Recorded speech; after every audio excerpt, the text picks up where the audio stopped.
Let us commence our module by studying the concept of aggregate supply curve. An economy is in equilibrium when the quantity of goods produced in the economy is equals to the demand for these goods. In other words, in output price or output inflation space, when aggregate demand curve intersects aggregate supply curve, we get equilibrium level of output produced or equilibrium level of income and spending and the equilibrium price level. In the previous two modules, we have studied the concept of aggregate demand. In this module, we will explain the concept of aggregate supply curve. After studying this module, you shall be able to know the concept of aggregate supply curve, identify the aggregate supply curve in the classical and Keynesian cases, derive the aggregate supply function graphically, derive the mathematical equation of aggregate supply curve, understand the slope and position of aggregate supply curve, study the factors that lead to supply shocks. Let us start discussing the definition of aggregate supply curve. With the objective of profit maximization, the amount of output that the firms are willing to supply at the given price level in the economy constitute the aggregate supply. The aggregate supply curve describes for each given price level the quantity of output firms are willing to supply according to Dornbusch and Fisher 1994, page number 200. The amount of output that the firms are willing to supply depends on two things. First, the prices that they receive for their output, and second, the cost of factors of production. The cost of factors of production in turn depends on first, level of inputs available, second, the level of technology available. Thus, aggregate supply reflects the condition that prevails in the factor markets. Assuming that there are two main factors of production, labor and capital, aggregate supply curve will reflect the equilibrium in the labor market and the capital market. Labor is supplied by the households at the ongoing wage rate in the economy. Labor supply is affected by the population growth in the economy. Capital is supplied by the firm. An increase in investment by firms in machineries, building, equipments and materials increases the supply of capital stock in the economy. Thus, cost of labor input is the wage rate, while the cost of capital inputs is the interest rates and the returns to investment versus savings. Construction of aggregate supply curve is different from the construction of the simple supply curve of a firm that is studied in microeconomics.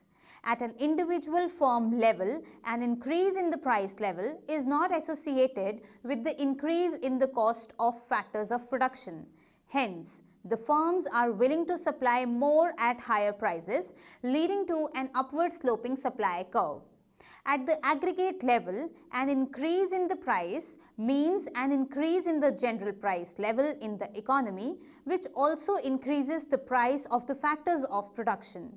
As a result, the cost of production to the firm also increases. In such a situation, firms may not find it worth their while to increase their production. Thus, aggregate supply may not increase with the increase in the price level. There is uncertainty on what will be the shape of the aggregate supply curve. The two main solutions that are provided for this uncertainty in the construction of aggregate supply comes from the classical schools of thought and from the Keynesian school of thought respectively. The shape of aggregate supply curve and its slope differs in terms of which school of thought we are studying. In the next section, we will study the aggregate supply curve in these two schools of thoughts. Moving on to the aggregate supply curve in the classical approach and in the Keynesian approach, classical economists assume that the aggregate supply curve is vertical, indicating that at the economy-wide level, the same amount of goods are supplied irrespective of the price level.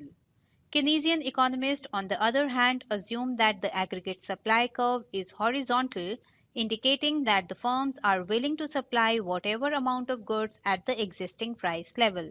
Thus, classical and Keynesian views are completely opposite to each other in terms of aggregate supply.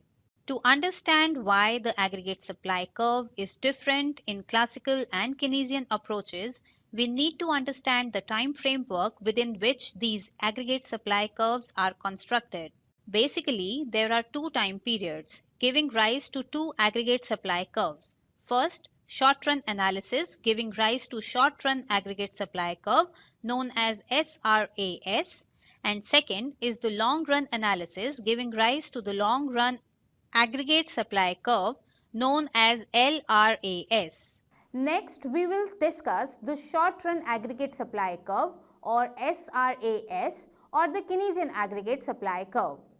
J.M. Keynes held the view that in the short run, economy is operating below the full employment level. In other words, in the short run, factors of production, especially labor, are not employed to their full capacity and there is unemployment. Thus, when the price level changes, say it rises due to a rise in the aggregate demand, firms can increase their production and hence supply by hiring this unemployed labor force without raising the wage rates. Thus, firms can get more labor at the current wage rate and can increase its production with the same average cost of production. When the average cost of production does not change with the level of output, firms are willing to supply as much output as is demanded in the economy at the given price level. Thus, aggregate supply curve is horizontal. The slope of aggregate supply curve approaches infinity, that is, output is highly responsive to the change in the price level. In a nutshell, in the short run, due to underemployment and wage price rigidity, output will be determined by the aggregate demand. In figure, AS curve is horizontal and AD is as usual downward sloping. Equilibrium is at point E0, equilibrium price level is P0 and output is Y0. If aggregate demand increases to AD1, price level has to go up to P1. But due to the wage price rigidity, firms will hire more labor at the going wage rate and produce and supply more output. New equilibrium will be attained at point E1 where output has increased to Y1 without any change in the price level. Thus, price level is fixed and output is determined by AD curve. Next, we will discuss the long-run aggregate supply curve, which is also known as LRAS or the classical aggregate supply curve. Extremely opposite to Keynes' view, classical economists held the view that economy always operates at full employment level and any deviation from this level will be adjusted through the immediate changes in the price level and the wage rates. Thus, if there are any changes in the price level, say a rise in the price level due to an increase in the demand, firms cannot increase their production. In the labor market, there is no extra labor to be employed to produce extra output to meet the increased demand. Thus, nominal wages will rise in proportion to the price level, bringing the real wages back to their original level which prevailed before the change in the price level. Thus, real variables, real wages and output will remain at their original levels. Only nominal variables, nominal wages and price level will rise. Due to this dichotomy between real and nominal variables, aggregate supply curve under the classical approach is vertical, indicating the same amount of goods to be supplied at any price level. The slope of AS curve is 0, that is, output supplied is unresponsive to any changes in the price level. In a nutshell, in the long run, due to full employment and wage price flexibility, output will be determined by the aggregate supply. In figure, AS curve is vertical and AD is as usual downward sloping. Equilibrium is at point E0, equilibrium price level is P0 and output is Y star. If aggregate demand increases to AD1, price level goes up to P1 without any change in the output level. Output cannot be increased beyond Y star. New equilibrium will be attained at point E1, where price has increased to P1 without any change in the output level. Thus, output is fixed by AS curve and price level is determined by the AD curve. Moving on to the intermediate case, that is the medium run aggregate supply curve known as MRAS. Due to the differences in the two opposing explanations of the shape of the aggregate supply curve, economists have come up with an intermediate case between these extreme cases. This is generally referred as the medium run case, where the economy is operating below full employment but close to full employment level of output. The aggregate supply curve is upward sloping, representing a positive relationship between price level and output. It is neither horizontal nor vertical. This situation arises due to the wage price stickiness rather than rigidity or flexibility. Due to a change in the price level, due to a change in demand, wages and prices will adjust slowly to their new equilibrium levels. This is because of three reasons: sticky wage theory, sticky prices theory, and misperception theory. Moving on to the sticky wage theory, suppose demand increases, which results in a rise in the price level at the current output level. It is difficult for the firms to increase its supply by increasing its use of factors of production in the short run. Generally, firms operate with some fixed factors of production, usually capital, whose quantity is difficult to change in the short run. Even for the variable factors of production like labor, it is not possible for the firms to increase their labor use or to pay higher wages to their labor. For instance, if workers are hired on multi-year labor contracts with the firms, it is difficult for the firm to change the contract or to cancel the contract before the maturity period, and hence firms cannot increase the wages. Wages are sticky. In the medium run, some of the contracts attain their maturity and are subject to change, while workers also demand higher nominal wages in response to their lower real wages. As a result, wages start adjusting to the change in the price level. But this happens only slowly over a period of time. Moving on to the sticky price theory. When the price level increases, it is difficult for the firms to change the prices it charges in response to the changes in the general price level. For instance, consider a firm which prints its price catalogue. When price level gets changed, it is costly for the firm to change the price catalogues. If the cost for changing the prices charged in response to a change in the general price level, called the menu cost, is more than the cost of raising the production and hence supply of goods, firms would prefer to continue to operate with the old prices rather than with the new changed price level. Thus, prices are sticky. It will only be after a period of time when the firms realize that it should charge a higher price in response to the rise in the general price level, prices will start adjusting. Next, we will discuss the misperception theory.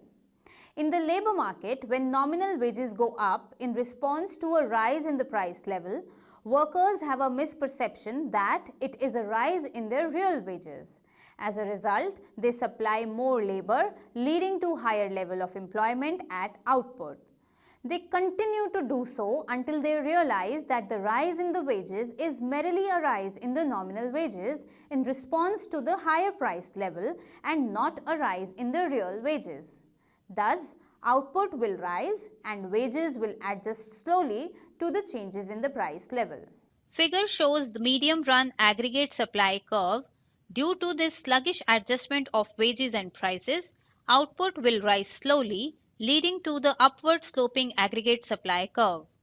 Output and price level is determined by the intersection of aggregate demand and supply curves.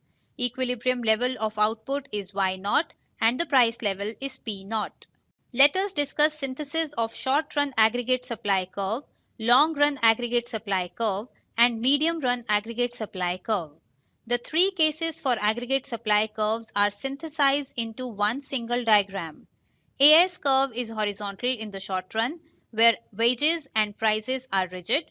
When prices and wages start adjusting, aggregate supply curve becomes upward sloping, and it leads to a change in both real output and real wages and nominal variables, price level and nominal wage rate. This change in output continues until the economy reaches at full employment level of Y star, where the aggregate supply curve becomes vertical. Now, we will discuss the intersection of aggregate demand and aggregate supply curves representing equilibrium in three different scenarios. Output and price level in the economy will be determined by the intersection of aggregate demand and aggregate supply curves. The position of aggregate demand curve will determine whether the economy is operating at the full employment level, below full employment or near full employment level. In figure, three equilibria are presented, representing the three situations. If the aggregate demand curve is represented by AD1, the economy is operating below full employment level and wages and prices are rigid. If the aggregate demand is represented by AD2, the economy is in transition phase from short run to long run. Output and price level are determined by both aggregate supply and aggregate demand curves. If the aggregate demand curve is AD3, economy is operating at the full employment level and nominal wages and prices are flexible to keep output full employment level of Y star. Next, we will discuss the mathematical derivation of aggregate supply curve. Aggregate supply curve links the aggregate output supplied with the price level in the economy.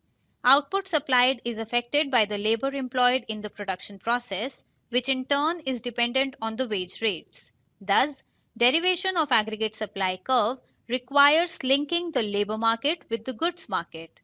This is done using the three equations. Production function links the factor of production to the level of output.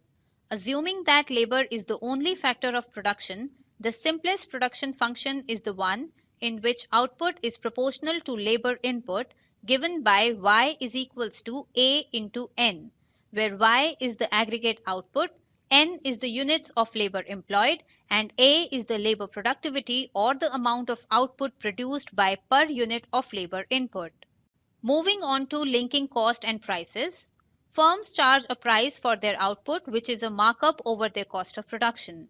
Since we have assumed that there is only labor input, so prices are a markup over the wage cost. Given the previous equation, if only one unit of labor is employed in the production process, output is A units. In other words, N is equals to 1 is equals to and greater than Y is equals to A. If wage rate in the economy is given by W, then by incurring W cost, a firm produces A units of output. Thus, cost incurred in producing 1 unit of output is W by A. Since prices are markup over the cost, assume that the markup is given by Z, so prices are given by the following equation. P is equals to W by A plus Z into W by A. Or, in other words, P is equals to 1 plus Z into W by A. Now we will discuss the Phillips curve. The Phillips curve is an inverse relationship between the rate of unemployment and the rate of increase in the money wages. The higher the rate of unemployment, the lower is the rate of wage inflation. In other words, there is a trade-off between wage inflation and unemployment. Thus, the equation of Phillips curve is given by W is equals to W minus 1 into 1 plus epsilon into N minus N star divided by N star, where W is the current period wage rate, W minus 1 is the previous period wage rate, N is the actual level of employment in the economy, N star is the full employment level of economy, epsilon is the degree of responsiveness of wages to employment changes. The equation signifies that when actual level of employment in the economy is less than full employment level, wages will reduce compared to the previous period wage rate. Solving previous equations, we get P is equals to 1 plus z divided by a into w minus 1 into 1 plus epsilon into n minus n star divided by n star. Substitute n is equals to y by a and w minus 1 is equals to a into p minus 1 divided by 1 plus z and get p is equals to p minus 1 into 1 plus epsilon into y minus y star by y star. This is the equation of AS curve. Now we will discuss the slope of aggregate supply curve. As given in the previous equation, the slope of aggregate supply curve is given by the coefficient epsilon, the degree to which output or employment respond to the changes in the price level or the wage rates. Smaller epsilon means that for a given change in the aggregate output or employment, there are small changes in the price level or wage rates. This makes aggregate supply curve flatter. Consider the figure. AS2 is flatter than AS1. For the same change in the output level from Y1 to Y2, there are smaller changes in the price level along AS2 curve than along AS1 curve. Note that P2 minus P1 is less than P2 dash minus P1 dash. The position of AS curve is determined by the prices in the last period or P minus 1. Aggregate supply curve passes through the full employment level of output Y star when P is equals to P minus 1. If output is greater than the full employment level, prices rise next period, leading to an upward shift in aggregate supply curve at Y star. If output is below full employment level, then prices fall next period, leading to a downward shift in aggregate supply curve at Y star. See the figure. If output is greater than Y star, prices rise to P1 next period, shifting AS curve to AS1. If output is lower than Y star, prices fall next period, shifting AS curve to AS2. A shock to the economy that changes the cost of production is called a supply shock. It has a direct bearing on the prices a firm charges for its goods and services, and hence supply shocks are sometimes referred to as price shocks. Examples of supply shocks are labor union asking for higher wages and going on for strike, and firms have to raise the wages which are passed on to the consumers in terms of higher prices, flood or drought destroying crops, increasing the food prices, or new environmental law requiring firms to produce their emission levels below a certain threshold, which is very costly. Such supply shocks reduce the supply of goods and services in the economy, shifting the aggregate supply curve upward. Assuming that the full employment level of output remains unchanged with these supply shocks, the new aggregate supply curve will look like the one shown in the figure. In the short run and in the medium run, supply curve will shift upward to SRAS1 and MRAS1 respectively, while the long run AS curve remains unchanged. Finally, we will discuss the neutrality of money. Given that in the long run, economy attains full employment level of output, an increase in the money stock has no effect on output or real income and spending. Money is said to be neutral to the real variables, only changing the nominal variables. Consider the figure. Suppose the economy is operating at full employment level of output at Y star.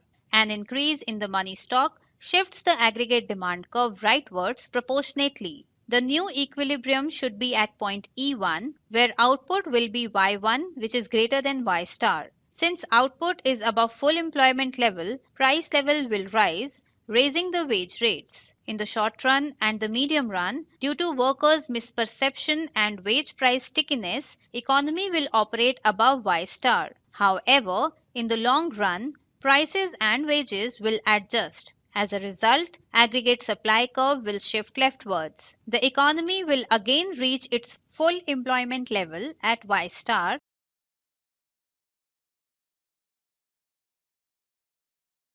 Let us now summarize what we have learnt in this module. Aggregate supply curve gives the relationship between output supplied and the price level in the economy.